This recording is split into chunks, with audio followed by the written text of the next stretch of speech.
오늘 함께 보실 하나님의 말씀은요, 갈라디아서 3장 1절에서 5절까지 말씀입니다. 갈라디아서 3장 1절에서 5절까지 말씀입니다. 제가 한 절씩 교독하고요, 5절 말씀은 같이 읽겠습니다. 갈라디아서 3장 1절에서 5절까지 말씀입니다. 어리석도다 갈라디아 사람들아, 예수 그리스도께서 십자가에 못 박히신 것이 너희 눈앞에 밝히 보이거늘 누가 너희를 꾀더냐?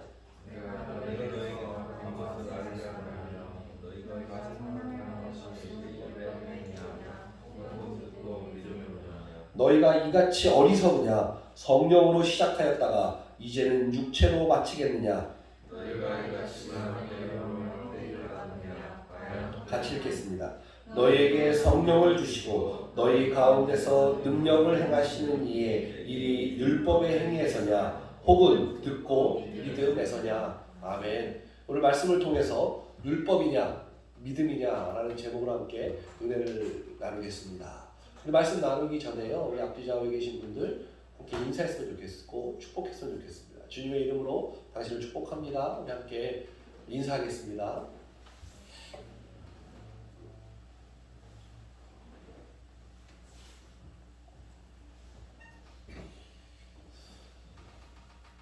오늘은 율법이냐 믿음이냐 라는 말씀을 가지고 은혜를 나눠보려고 합니다. 오늘 말씀 3절에 보면 너희가 이같이 어리석으냐? 성령으로 시작했다가 이제는 육체로 마치려 하느냐, 이런 말씀을 하고 있죠.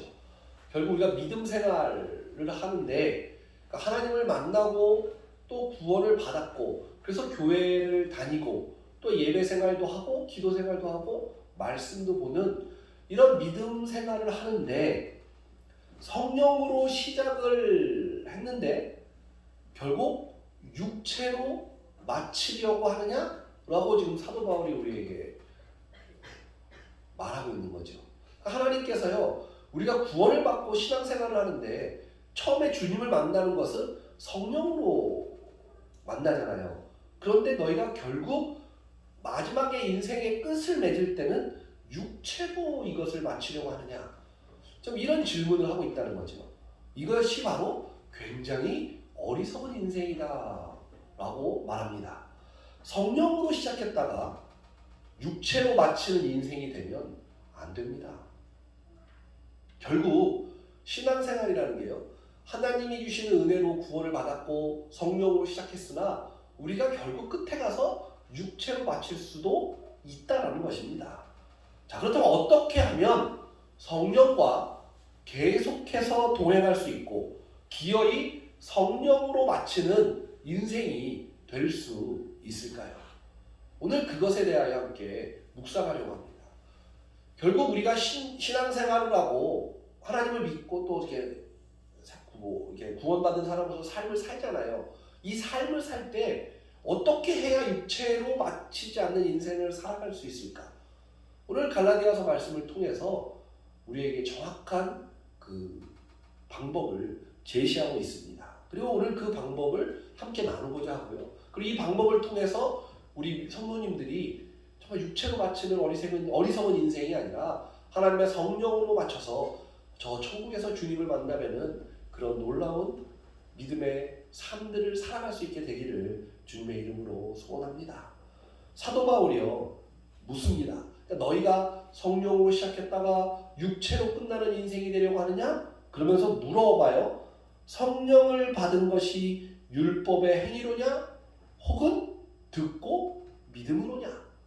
그러니까 지금 너희가 성령으로 시작해서 육체로 마치려 하느냐 하면서 첫 번째 묻는 질문이 너희가 성령을 받는다는 것이 너희의 율법의 행위로냐 아니면 듣고 믿음으로냐 질문하고 있다는 겁니다.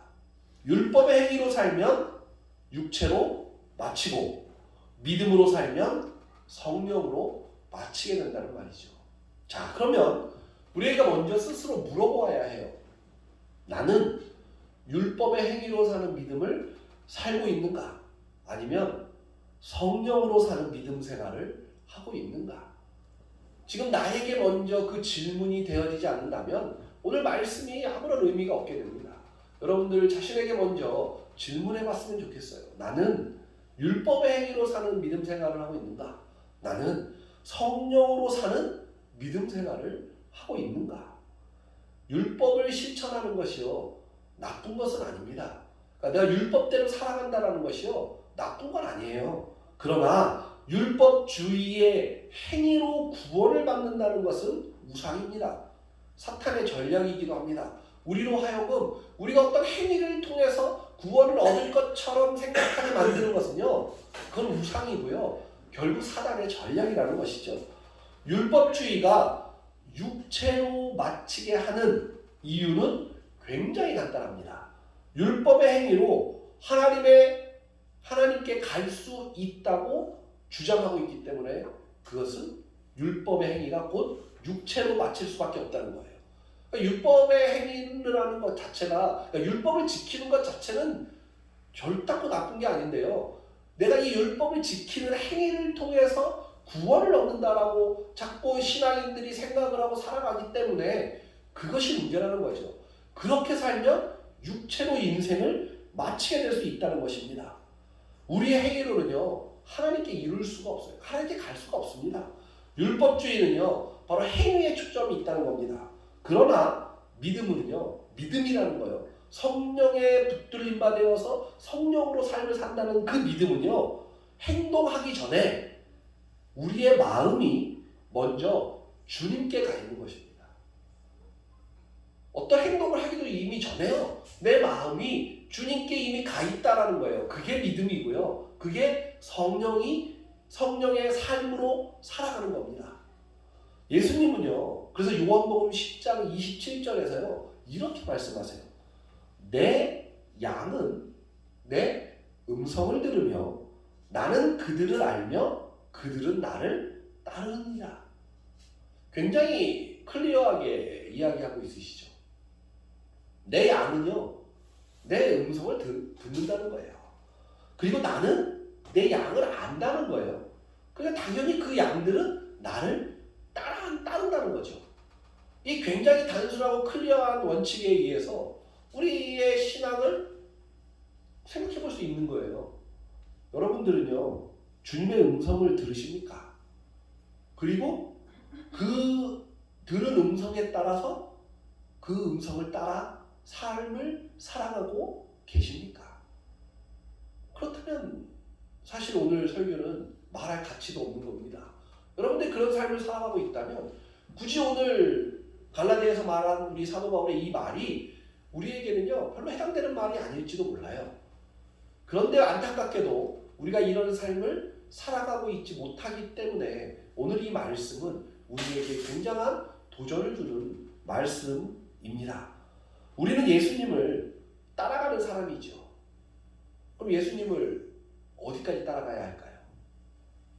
예수님의 공생애와 십자가 사건, 우리가 예수님을 따라가야 한다고 하잖아요. 그러니까 예수님은 어디까지 따라가는 거예요? 예수님이 공생애 동안 3년 반 동안 뭐 여러 가지 사역들을 하셨죠. 제자들을 부르기도 하시고 또 제자들을 훈련시키셔서 그들이 열방 가운데 복음을 전하게 하셨고 뭐 그 가운데서도 귀신도 쫓아내고 뭐 병자도 고치시고 별의별 일들을 많이 하셨죠. 기적들을 굉장히 많이 만드셨던 분이 바로 예수님의 공생의 사역이죠. 우리가 예수님을 따라가야 하니까 그 예수님이 3년 6개월 동안 사셨던 그것들을 우리가 따라갑니다. 그리고 주님은 우리를 위해서 십자가에서 죽으셨습니다. 십자가까지 따라가야죠. 근데 여기서 끝난 것이 아니라 부활하셨습니다. 그리고 하늘로 승천하셨고요. 지금은 하나님의 보좌 우편에 올라가 계십니다. 우리는 당연히 거기까지 따라가야 하는 거죠. 예수님을 따릅니다 라고 말하는 건요 뭐 공생의 기간만 따라가는 게 아니라 뭐 십자가까지만 따라가는 게 아니라 부활하시고 승천하셔서 하나님 우편에 앉아 계신 그 하늘나라까지 우리는 따라가야 하는 겁니다.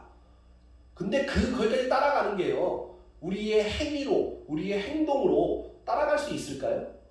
못 따라가죠. 당연히 지금 어떻게 따라갑니까? 우리의 행위와 행동으로는 따라갈 수 없습니다.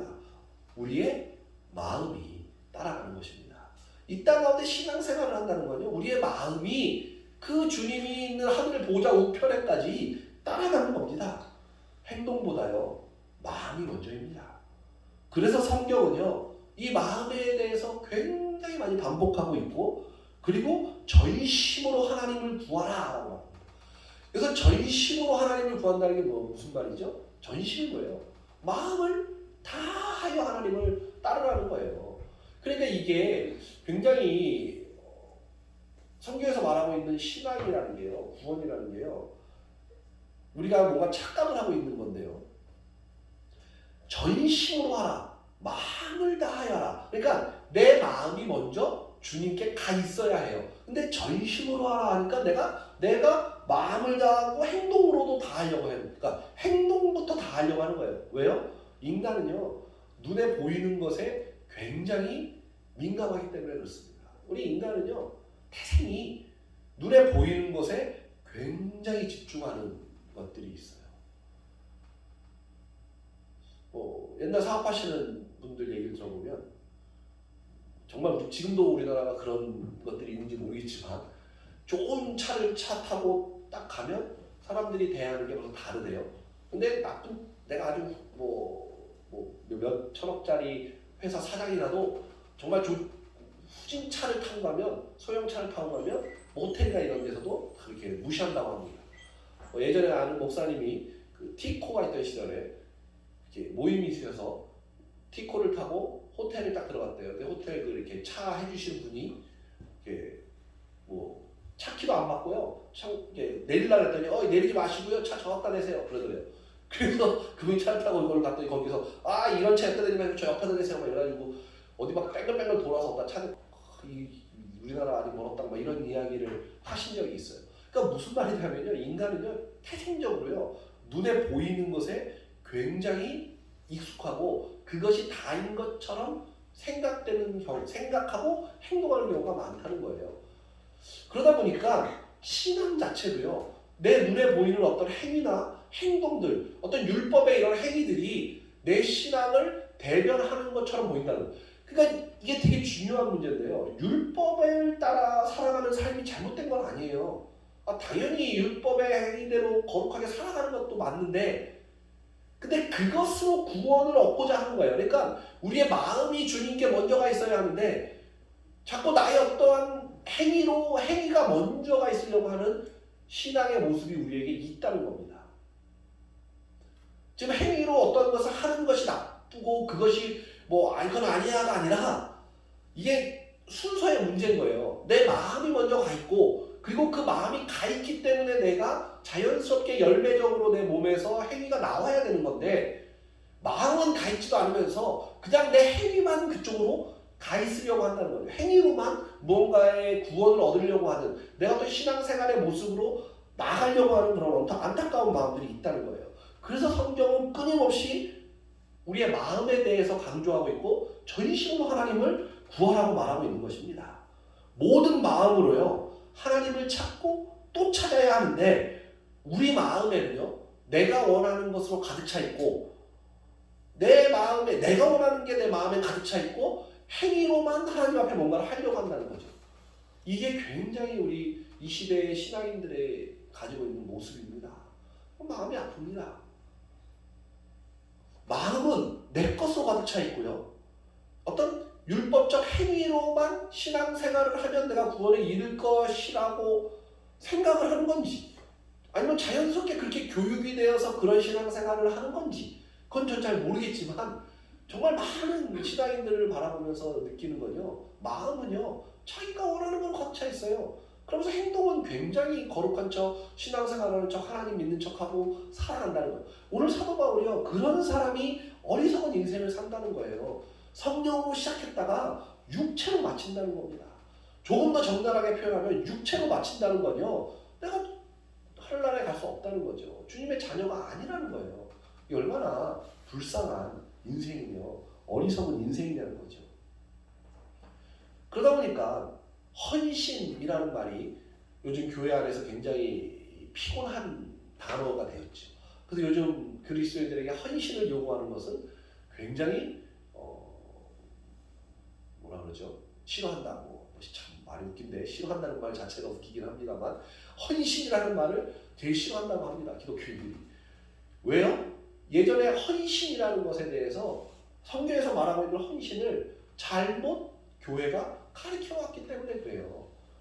자, 우리 성도님들이 헌신하십시오 이렇게 얘기하면 어떻게 받아들이세요? 아, 내가 또 교회 생활 열심히 더 해야 되겠네. 교회에서 하는 것마다 다 참여해야 되고 내가 진짜 교회에 내가 전심을 다해야겠구나 이런 마음이 들잖아요. 그러니까 이게 뭐냐면 헌신이라고 하는 그 단어인데요. 성경에는요 이 헌신의 내용은요 굉장히 많이 나와요. 그러니까 헌신이 하는 것이 무엇인지에 대한 내용은 많이 나오는데요. 헌신이라는 단어는요 4번밖에 나오지 않습니다. 한 번은 출애굽기 32장 29절에 나오는데 거기서 말하는 헌신이란 말은 마레라는 단어를 사용했고요. 그리고 사사기야와 시편에 나오는 헌신이라는 단어는요 네다바라는 단어로 사용되었어요. 그러니까 마레 그리고 네다바라는 단어가 똑같은 말로 우리나라 언어로는 헌신이라고 해석이 되는데요. 여기서 말하고 있는 이 단어의 뜻이 뭐냐면요. 하나님을 우리 마음에 채운다라는 뜻입니다. 무슨 말이냐? 주님을 마음에 가득 채워서 주님을 기뻐하고 주님을 즐거이 따르는 것이 헌신이라는 것이에요. 헌신이라는 게 우리가 말하고 있는 교회가 계속 가르쳐왔던 어떤 율법적 행위로서 내가 모든 것들을 다 드리는 것이 헌신이 아니라 내 마음을 주님으로 가득 채우는 거예요. 우리 마음에 하나님이 가득 차 있는 거예요. 우리 마음에 성령이 가득 차 있는 거예요. 이게 헌신이라는 겁니다. 이게 성경에서 말하고 있는 헌신이에요. 주님을 마음에 가득 채워서요. 주님이 너무 기쁜 거예요. 주님만 생각해도 기쁜 거예요. 그래서 주님을 즐거이 따르는 거예요. 그게 헌신이라는 것입니다. 그래서 믿는 자들에게 헌신은요 굉장히 중요해요. 우리는 헌신하는 삶을 살아야 한다는 겁니다. 믿는 자들은요 헌신할 수밖에 없는 거예요. 헌신해야만 하는 거예요. 헌신하지 않고 어떻게 주님의 자녀가 될 수 있습니까? 내 마음을 주님으로 가득 채우지 않고 우리가 어떻게 헌신할 수 있냐는 거죠. 교회는요 그래서 리더십보다는 로드십이 세워져야 된다고 저는 생각합니다. 주님 리더십이 많으면 교회는 분열해요. 교회는요 로드십이 있어야 돼요. 주님의 마음으로 일한다는 거죠. 주님의 마음, 로드십이 있어야 교회는 하나님의 교회가 되어지는 겁니다. 그래서 교회는요 늘 바로 주님의 마음을 아는 것에 집중해야 합니다. 늘 성도는요 주님의 마음이 무엇인지를 아는 것에 집중해야 한다는 겁니다. 믿음은 행동을 수정하기 전에 마음을 수정하는 것입니다. 그렇기에 믿음은 행동하기 전에 마음을 주님께 먼저 쓰는 것이에요. 예를 들어볼까요? 기독교인이 아니라도 뭐 그럴 수 있겠지만 여하튼 우리가 기독교인을 대상으로 생각할 때요. 기독교인이 도둑질을 했다고 생각합니다. 우리가 도둑질을 했어요. 그러면 마음에 좀 고통이 오겠죠. 죄의식, 죄책감도 아마 들을 거예요. 도둑질을 안 해보셔서 모르실 수도 있겠지만 도둑질을 하면 당연히 죄의식과 죄책감이 우리한테 들어올 거예요. 시간이 지나면 덤덤해지기도 하죠. 왜 죄라는 게 원래 이렇게 시간이 지나면 덤덤해지잖아요. 그리고 나서 그렇지만 도둑질을 하고 난 다음에는요 마음이 굉장히 어지럽고 이게 좀 그럴 거예요. 그때 어떤 마음이냐, 내 도둑질하면 안 되니까 더 이상 도둑질하지 않겠다고 입술로 회개하고 도둑질하지 않는 것에 힘을 쓴다면요 그것은 율법주의라는 겁니다. 그게 도둑질이라는 행위에 집중하는 것이 율법주의예요. 그러면 믿음의 사람이라면 무엇을 해야 되지? 바로 탐하는 마음부터 수정해야 한다는 것이죠. 주의할 것이 있습니다. 그러니까 어떤 내가 도둑질하는 것에 대한 행위에 대해서 회개하고 뭐 이런 거 하지 말라는 게 아니라 우선순위가 있다는 거예요. 내가 그것을 탐하려고 했던 마음부터 회개하고 수정해야 된다는 거예요. 도둑질한 것에 대해서 제가 예를 들어서 이걸 도둑질했다 이러면 지금 내가 하나님 앞에 하나님 내가 도둑질했습니다. 죄송합니다. 다시는 도둑질 이거 안 훔치겠습니다. 라고 하는 이 도둑질이라는 행위에 우리가 초점을 맞춰서 신앙생활을 하는 것은 율법주의라는 거예요. 근데 이 도둑질을 하려고 했던 내 마음, 탐하려고 했던 이 마음, 이것을 먼저 하나님 앞에 회개하고 수정하는 것, 이것이 믿음의 사람이라는 것입니다. 마음은 그냥 둔 채 도둑질하는 행위에만 초점을 맞추는 신앙생활을 우리가 하고 있지는 않는가라는 거죠. 죄에 대한 회개도 똑같습니다. 죄라고 하는, 내가 어떠한 죄를 지었던 그 죄의 행위에만 초점을 맞춰서 회개를 하기 시작하면 아마 맨날 회개만 할 거예요. 맨날 회개만 하다가 어떤 마음이 드냐면요, 난 진짜 맨날 죄만 짓는 인간이네. 난 도대체 구제불능인가 보다 라고 마음이 들어요. 하나님은 당연히 사단이 그 마음을 가만 내버려두겠습니까? 가만 내버려두지 않죠. 계속 그 마음을 들게 해서 나는 오늘도 또 그 죄라고 하는 어떤 그 내가 지은 그 죄에 대한 행위에 대해서만 계속 회개케 하는 거죠. 그게 무감각해지기 시작해요. 죄에 대해서. 그러면 마음에요, 아유 뭐 어차피 나는 맨날 죄 짓는 사람, 이렇게 흘러가 버린다고요, 신앙인들이. 그러다 보면요, 결국은 그런 신앙생활을 하다 보면 신앙에 대해서 굉장히 염세적인 마음이 들게 돼 있는 거예요. 뭐 아무리 해봐도 나는 뭐 되잖아. 이게 바로 율법주의라는 거예요. 근데 안타깝게도요, 수많은 그리스도인들이요, 이런 율법주의 속에서 사로잡혀 있다는 겁니다. 무엇을 회개한다고요? 탐하려고 했던 이 마음을 수정해야 돼요. 이 마음. 그 마음의 근본의 그 마음을 수정하는 거예요. 이 마음이, 내가 이 탐하는 이 마음이 주님보다 앞서 있기 때문에, 그래서 내 마음이 그 탐하려는 마음으로 가득 차 있기 때문에 제가 이 도둑질 한 거예요. 그러니까 이 도둑질 한 것에 대해 회개하는 게 아니라 탐하려는 이 마음을 놓고 기도해야 된다는 거예요. 이게 수정되면 도둑질하지 않아요. 탐하는 마음이 없는데요.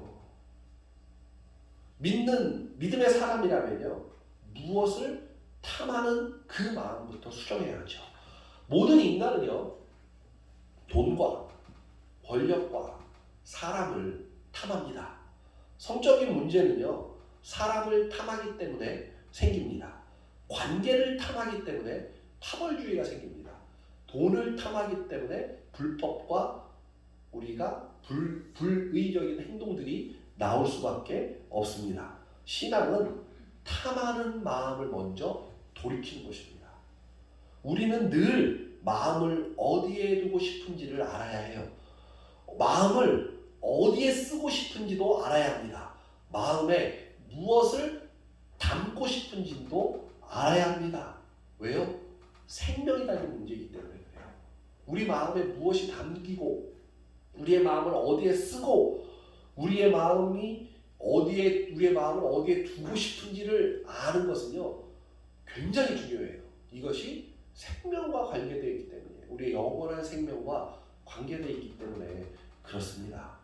지금 제가 말씀드리고 있는 게 선한 일을 하고 착하게 사는 이야기를 하고 있는 게 아니에요. 기독교인이라고 선하고 착한 것을 찾다가요, 마음이 병들어요. 기독교인들 중에 굉장히 나는 착하게 살아야 해, 나는 선하게 살아야 해 라고 하는 강박관념을 가지고 삶을 사는 분들이 있어요. 그래서 맨날 기독교인이기 때문에 선하고 착한 것을 찾다가요, 마음이 병드는 거예요. 이 마음이 변하지 않는 상태에서요, 그냥 기독교인이니까 선하고 착해야 해, 자꾸 착한 컴플렉스에 빠지는 기독교인들을 굉장히 많이 봅니다. 병들어요. 마음이 병들 수밖에 없죠. 마음을 어디에 쓰는지도 알아야 하지만 마음에 무엇을 담고 싶어 하는지도 우리가 깨달아야 한다는 거예요.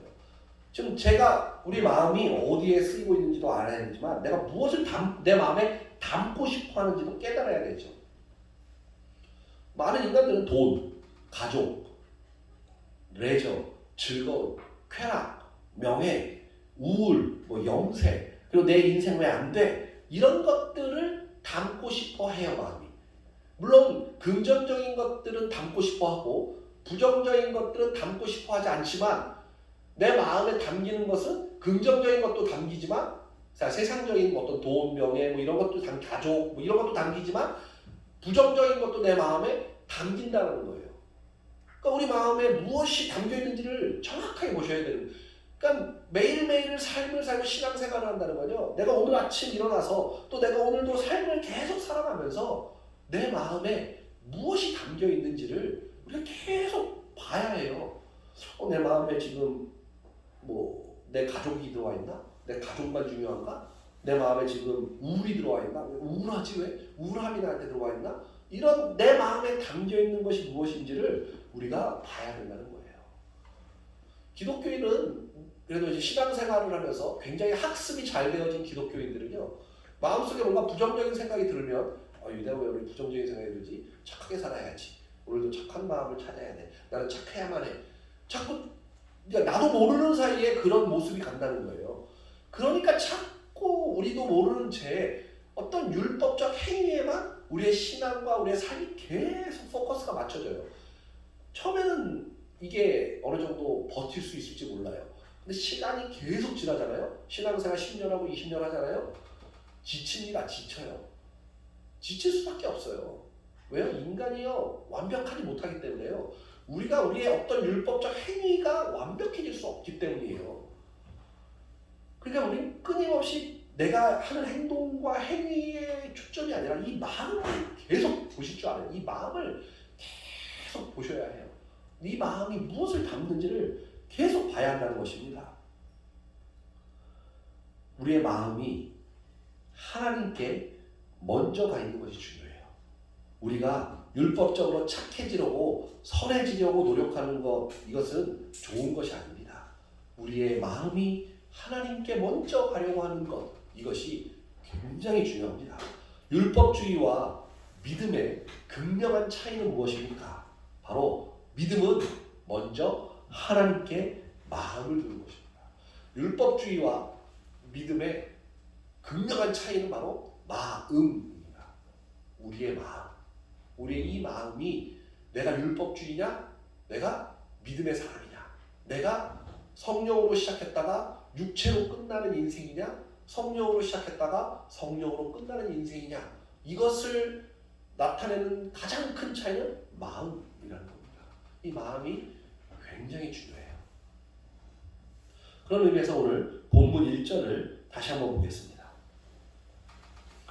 어리석도다 갈라디아 사람들아, 예수 그리스도께서 십자가에 못 박히신 것이 너희 눈앞에 밝히 보이거늘 누가 너희를 꾀더냐? 사도 바울이 갈라디아 성도들에게 안타까운 마음으로 말하고 있습니다. 어리석도다 라는 단어는 헬라어로 아노에토스라는 말이죠. 무슨 뜻이냐? 도저히 이해할 수 없다. 도저히 이해할 수 없다라는 게 뭐예요? 어리석다라는 뜻이에요. 저도 저 자신도 때때로 제 마음을 이해할 수가 없습니다. 정말 어리석다는 생각을 굉장히 많이 합니다. 주님께 마음을요 24시간 온전히 드리고 싶은데요, 그러지 못하는 저 자신을 볼 때마다 저도 이해가 안 가요. 도대체 왜 안 될까 이게? 저도 왜 그렇게 내가 24시간을 내 마음을 다 주님만 생각하고 주님께 드리고 싶은데요, 안 돼요. 그럴 때마다 정말 나 왜 이렇게 어리석지? 왜 안 되지 이게? 이럴 때가요 종종 있어요. 또한 성도님들을 바라보면서도 가끔씩 마음이 괴로울 때가 있어요. 하나님께서 주신 뜻이 있는데, 하나님께서 주신 말씀이 우리 성도님들에게 잘 흘러들어가야 하는데 흘러들어가는 것 같지 않아서 굉장히 괴롭습니다. 하나님께서는 모든 영혼들, 모든 인생들을 통해서 하나님께서 영광받기를 원하시는데 그렇지 못한 것 같아서요 굉장히 괴롭습니다. 우리의 마음에는요 무엇이든지 다 담을 수 있습니다. 그래서 마음에요 이상한 것들이 담기면 우리는 이상한 행동을 해요. 우리의 마음에요 어리석은 것들이 담기니까 자꾸 어리석은 행동이 나오는 거예요. 우리의 마음에 무엇이 담겼기 때문에 나한테 나타나는 거죠. 내가 어떠한 것을 하기 때문에 그것이 내 마음에 담기는 게 아니에요. 그래서 우리는 마음을 봐야 되는 거예요. 이 마음에 있는 걸 빼내야 되는 거죠. 기도하면서 또 다른 사람들의, 성도님들이나 뭐 다른 분들의 삶의 모습을 보면 성도님들의 마음에 무엇이 담겨 있는지를 보일 때가 있습니다. 저분 성도님에게 무엇이 담겨 있구나가 보일 때가 있어요. 하나님의 영광에 바라는 것들이 담겨져 있는 것들을 보면 마음이 저는 굉장히 아프고 괴롭습니다. 사실 제가 어떻게 할 수 있는 부분이 아닌데도요, 목회자이기 때문에 그런지 모르겠지만 굉장히 마음이 아파요. 성도님들의 마음에 담겨 있는 것들이 하나님의 영광에 반하는 것들이 이렇게 담겨 있는 모습을 보면 이걸 어떻게 해야 될까? 도대체 이걸 내가 제가 할 수 있는 게 아님에도 불구하고요, 굉장히 마음이 아프고 괴롭습니다. 한 사람 한 사람의 마음에 하나님의 마음이 채워진다면요, 하나님께서 영광 받으실 겁니다. 저는 그래서 늘 기도해요. 할 수 있는 게 기도밖에 없습니다. 늘 성도님들의 마음이 하나님으로 가득 채워져서 하나님이 영광 받으시는 놀라운 일들이 교회와 가정과 또 우리 성도님들의 개인의 삶 가운데, 신앙생활 가운데 넘쳐나게 되기를 늘 기도합니다. 그러면서도 제 자신도 하나님 앞에 이 마음을 다 드리지 못하는 이 어리석음에 참 고민하고, 또 우리 성도님들과 저와 교제하는 많은 분들을 바라보면서 그분들의 마음에 다른 하나님의 영광에 반하는 것들이 담겨있는 모습들을 보면서 마음이 굉장히 괴롭습니다. 이것을 해결해야 되는데, 이것을 우리가 어떻게든 해결하고 나가야 하는데, 사도 바울이 뭐라 그러냐면요, 그래서 그런 사람들, 우리 같은 사람들을 향해서 예수 그리스도가 십자가에서 못 박힌 것이 보이지 않느냐라고 사도 바울이 말합니다. 너희는 지금 예수 그리스도가 십자가에서 너희 죄를 위하여 못 박히신 것이 보이지 않느냐? 예수님을 믿든 예수님을 안 믿든 예수님께서 2000년 전에 십자가에서 돌아가셨다는 사실은요, 역사적 사실이고요, 뭐 우리가 아니라고 할지라도 그 일은 2000년 전에 일어났습니다. 그게 팩트예요. 이 사실이 개인의 믿음으로 다가오면 오늘 우리의 현실이 됩니다. 예수 그리스도가 나를 위해서 십자가에서 돌아가셨습니다. 그 십자가 사건이요, 나에게 오늘 다가오고 믿어지면요, 그게 나에게 오늘 현실이 되는 거예요. 지금 있는 곳에서 나를 위해 돌아가신 십자가 예수님이 선명해지는 겁니다. 이것이 보이지 않으면 믿음으로 살지 못하고 마음에 다른 것으로 채우며 살아가게 된다고 오늘 사도 바울이 얘기합니다. 우리 마음에 왜 주님으로 채워지지 않습니까? 예수 그리스도가 우리의 죄를 위하여 십자가에서 죽으셨던 그 사건이 나에게 사실이 되지 않기 때문에 그래요. 그게 그냥 한낱 이야기에 불과하기 때문이에요. 그게 내가 믿어지지 않기 때문에 내 마음이 주님으로 가득 채워지지 않는 것입니다. 2000년 전 예수님께서 왜 십자가에서 죽으셨습니까? 죄 때문입니다. 그럼 우리는 왜 죄를 지었습니까? 불순종 때문입니다. 우리의 불순종으로 죄가 들어왔습니다. 하나님 말씀을 따르지 않는 불순종으로 선악과를 따먹었습니다. 예수님께서는 선악과를 따먹은 죄의 결과를 해소하기 위해서 십자가에서 죽으셨습니다. 그렇다면 원죄가 없으면 십자가가 있을까요? 없습니다. 우리의 불순종으로 인한 죄가 들어오지 않았다면 십자가도 없다는 것입니다. 에덴 동산에 아담과 하와가 하나님과의 친밀한 관계에 있을 때는요, 선과 악을 구별하지도 않았습니다. 오직 하나님만으로 기뻐했어요. 그들이요, 불순종에서 선악과를 따먹고요, 선과 악을 구별하기 전에는요, 뭐 이게 선인지 이게 악인지 이런 거 고민도 안 했어요. 그냥 하나님으로만 인해 기뻐했다는 겁니다. 그랬는데 하나님의 말씀을 불순종했더니요, 선과 악을 알게 되었어요. 그랬더니 하나님만으로만은 기뻐가 안 돼요. 하나님 없이도 기쁜 것이 많아졌습니다. 사탄은 우리를 늘 깨어냅니다. 야, 돈이 있어야 기쁘지. 돈이 힘이야. 네가 돈이 너의 모든 것들을 좌지우지해. 이런 마음이 들어요. 그러니까 우리 마음에 돈이 들어와요. 그러니까 돈이 우리 마음에 자리 잡죠. 그리고 우리는 돈을 향해서 달려갑니다. 돈을 더 가지려고 합니다. 그러나 돈이 잘 안 걸립니다. 그러면 합법적인 도둑질을 해서라도 돈을 취하고 싶어 합니다. 모든 게 마찬가지예요. 내 마음에 자녀가 자리 잡습니다. 내 자녀밖에 없어. 내 자녀를 위해서 내가 내 목숨도 희생할 수 있어. 아우, 굉장히 거룩하고 숭고해 보입니다. 그래서 내 자녀가 하나님보다 더 가득 차 있어요. 그러니까 맨날 내 자녀를 위해서라면 신앙이고 뭐고 나중이야 이런 거. 일단 내 자녀부터 잘 돼야지. 그러니까 자녀를 위해서 모든 것들을 그냥 다 헌신하고 나가죠. 그게 바로 얼마나 어리석은 인생이냐는 거예요. 좋은 것이 있으면요, 마음에 먼저 들어옵니다. 마음에 그것이 들어오면 마음에 착 달라붙습니다. 그래서 그것을 가지려고 달려갑니다. 무슨 짓인지 합니다. 선악과를 먹었기에 나타나는 현상입니다. 성경은 그것을 죄라고 말합니다. 아담과 하와가 이 죄를 알기 전에요, 하나님만으로 기뻐했어요. 하나님만 있으면 기쁜 거예요. 근데 죄가 들어오니까요, 하나님 없어도 기뻐요. 다른 게 더 마음을 자리 잡아요. 그러니까 뭐 그것이 돈이든 자녀든 명예든 뭐든, 그것이 부정적인 의미로는 우울이든 뭐 염세든 뭐든, 그것이 내 마음을 가득 채우니까 그것을 향하여 미친 듯이 우리가 달려가는 것입니다. 다시 원상태로 돌아가기 위해서 뭐가 필요합니까? 십자가가 필요합니다. 바로 예수 그리스도가 필요하다는 거예요. 예수 그리스도가 나의 죄를 위해서 십자가에서 죽으셨다고 하는 그 믿음이 저에게 필요한 거예요. 그 십자가의 믿음이 필요합니다. 마음에 달라붙어 있는 세상의 것들이 십자가에서 죽는 것입니다.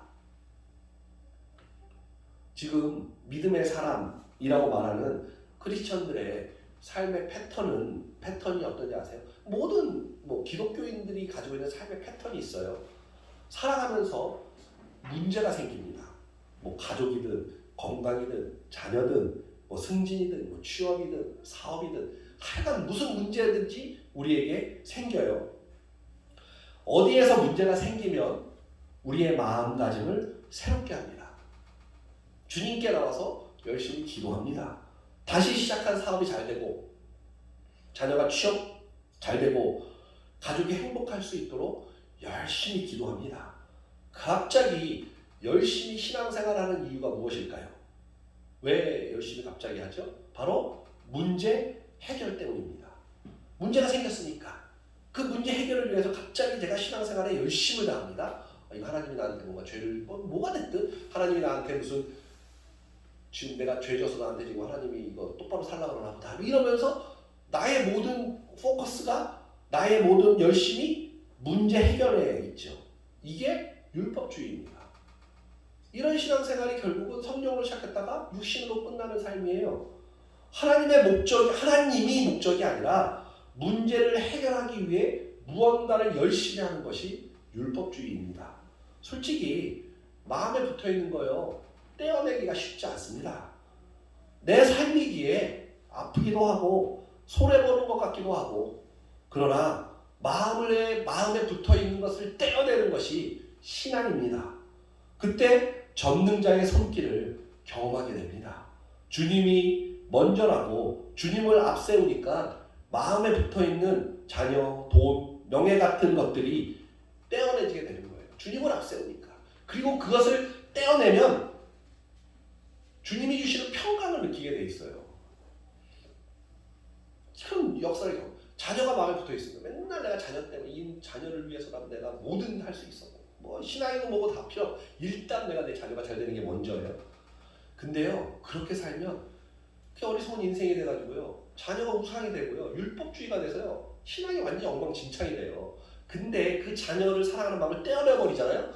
그러면 내 마음에 주님으로 채우잖아요. 어떻게 되는지 아세요? 그 자녀를 더 사랑하게 됩니다. 이전에 내 마음대로, 이전에 내 뜻대로, 내가 내 방법대로 사랑했던 그 마음이 변해서 이제는 주님의 마음으로, 그래서 내 자녀도 하나의 영혼으로서 주님이 사랑하듯 그 자녀를 더 사랑하게 된다는 겁니다. 제가 경험해봐서 합니다. 제가 볼 때 선하고 옳은 것에 열심을 내는 건 믿음이 아니에요. 내가 내 자녀를 위해서 뭔가를 한다는 거 옳은 일이죠. 근데요, 내가 생각해서 선하고 옳은 것에 열심을 내는 건 믿음 아닙니다. 그 율법주의예요. 자녀도요, 내 방법대로 내가 사랑하는 게 아니에요. 내 마음이 주님으로 가득 채우잖아요. 그 주님의 마음으로 자녀를 사랑하면 내가 사랑했던 것보다요 더 사랑해요. 더 많이 사랑한다니까요. 그렇게 어리석은 게 육신의 무엇을 위해서 사랑하는 것이 아니라 영혼을 사랑하고 그 영혼이 잘 되는 것을 바라보면서 사랑하게 된다는 것입니다. 그래서 오늘 본문 4절과 5절에 말합니다. 너희가 이같이 많은 괴로움을 헛되이 받았느냐? 과연 헛되냐? 너희에게 성령을 주시고 너희 가운데서 능력을 행하시는 이의 일이 율법의 행위에서냐? 혹은 듣고 믿음에서냐? 어리석은 인생이 되지 말라고 하십니다. 육체로 바치려는 성향, 우리가 옳다고 여기는 세상의 가치, 세상을 이끌어가는 힘에 마음이 달라붙어 있는 것을 깨닫고 돌이키라고 말씀하고 있습니다. 사랑하는 성도 여러분, 주님은요 바리새인들에게 외식하는 자들이라고 말씀하셨어요. 겉과 속이 다르다는 1차적인 그런 뜻만 있는 것이 아니라 아무리 선한 것이라도 마음이 거기에 다 달라붙어 있어서 열심을 낸다면 그것이 외식입니다. 솔직히 말해서요, 예수님 시대의 바리새인들만큼 신앙생활을 잘하는 사람들이 어디 있습니까? 그 사람들만큼 신앙생활 잘하는 사람이 어디 있어요? 11조 꼬박꼬박 아주 칼같이 하죠. 하루에 기도 따박따박하죠. 심지어 금식도 잘하죠. 안식일을 거룩히 지키려고 노력하죠. 선하고 어렵고 힘든 사람들 구제도 잘하죠. 섬기기도 잘하죠. 헌신도 잘하죠. 우리가 말하는 헌신, 성경에서 말하는 헌신이 아니라 얼마나 대단한 사람들이 바리새인들입니까? 우리가 바리새인들만한 믿음도 없죠. 지금은 신앙의 모습은. 근데요, 하나님은 그들을 향해 외식이라고 이야기해요. 겉과 속이 다르다라고 이야기해요. 우리는 그러면 겉과 속이 똑같은 사람입니까? 우리도 외식하는 바리새인인들일 수도 있습니다. 내가 아무리 선하다고 생각하고 인간들이 상하다고 생각하고 옳은 일이라고 생각하면서 거기에 내 마음이 다 달라붙어 있다면요, 외식하는 사람들입니다. 율법주의는 율법을 실천하는 행위를 통해 하나님께 도달할 수 있다고 생각합니다. 그러나 믿음은 행동하기 이전에 내 마음을 주님께 두는 것입니다. 진정한 믿음은요, 어떤 행동하기 전에 내 마음이 주님께 가 있어야 합니다. 주님께서 십자가를 주셨으니 십자가에서 함께 죽어야 합니다. 주님만이 하실 수 있음을 고백하고 주님만을 따라가야 합니다. 제가 해보니까 그렇게 할 때요, 주님께서 힘을 주세요. 내 힘으로 하는 게 아니라 제가 그렇게 하려고 하나님 앞에만 조금만 몸부림치면 하나님이 힘을 주셔서 이 마음이 주님으로 가득 채워질 수 있습니다. 과거에 권혁찬은 죽었습니다. 이제 예수님과 함께 사는 권혁찬만 있습니다. 바라기는 오늘 이 말씀이 우리 성도님들, 예배드리는 우리 성도님들 한 분 한 분, 그 한 분 한 분들의 마음 가운데 능력이 되기를 바라요. 그래서 여러분의 마음에 달라붙어 있는 내가 옳다고 믿는 것들, 선하다고 믿는 것들, 내가 좋아하고 내가 따라가고자 하는 것들이요, 다 떼어내시기 바랍니다. 그리고 우리 여러분들의 마음 가운데 주님으로만 가득 차기를 바랍니다. 그걸 위하여 예수 그리스도의 십자가의 믿음을 바라보시기를 바랍니다. 그래서 하나님의 그 말씀이 능력이 되어서 늘 하나님의 영광을 나타내며 살아가는 믿음의 자녀들 되시기를 주님의 이름으로 축복합니다. 아멘. 이 시간에 함께 기도했으면 좋겠습니다. 하나님, 오늘 이 시간 제 마음에